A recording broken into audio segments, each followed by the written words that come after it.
የምለው ምን ነክቷቸዋል? የአብርሃም ህይወት የምትኖሩለት እናንተ ናችሁ እንዴ? እንዴ አሁን ደግሞ ዴቭና ማን ነው ቢኒ አብርሃም ግዴታ ከሄርሜላ ጋር መሆን አለበት እያለ ነው ቢኒ ማለት ነው። መልስ የሰጠው ደግሞ ዴቭ ምን ብሎ ነው? እኔ ከሩታ ጋር ቢሆን አልጠላም፣ ሙሉ ጤንነቱ ከተመለሰ በኋላ እኛ ሩታና አብርሃም አንድ ላይ እንዲሆኑ እንፈልጋለን ይላል። ሰላም ጤና ይስጥልኝ። በመላው ዓለም ለምትገኙ የሌላ ግሮስ ቤተሰቦች እንዴት ናችሁ? ደህና ናችሁ ወይ? እኔ የምለው ሰው ሁሉ ምን ሆነዋል? ምን አይነት አስተሳሰብ ቢኖራችሁ ነው? ምን አይነት ነገር ናችሁ ግን? አንዴ ሩታ ጋር አንዴ ሄርሜላ ጋር እያላችሁ የሰውን ህይወት ከምትበጠብጡ ለምን የራሳችሁን ህይወት አትኖሩም?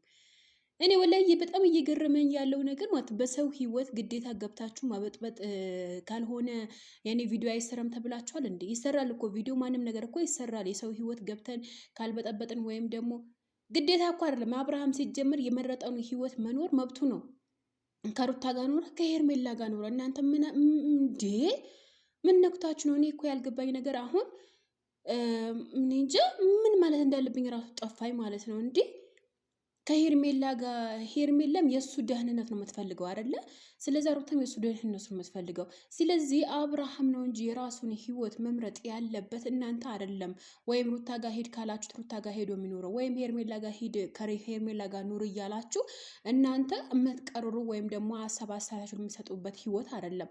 የሰው ህይወት ነው ያ፣ የራሳችሁ ህይወት አይደለም። የራሳችሁን ህይወት ብትኖሩ ወይም የራሳችሁ ህይወት ሰው ገብቶ ቢወስንባችሁ ምን አይነት ስሜታዊ እንደምትሆኑ ራሳችሁን መጀመሪያ ላይ ቆም ብላችሁ አስቡ።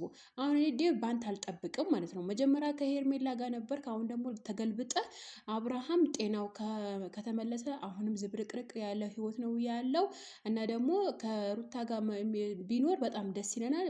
ቢመለሱ ደግሞ እጅግ በጣም ፈጣሪ ወይ ትዕግስት ስጠኝና በጣም እየገረመኝ ነው ያለው ወላሂ።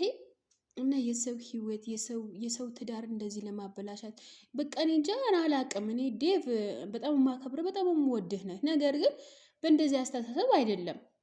የራሳችሁን ህይወት ብትኖሩስ እንዴ? ይሄ ደግሞ በጣም የሚገርም ነገር ነው እንዴ። እናንተ ባሰባችሁት፣ እናንተ ደግሞ በወሰናችሁ አይደለም አብርሃም መኖር ያለበት።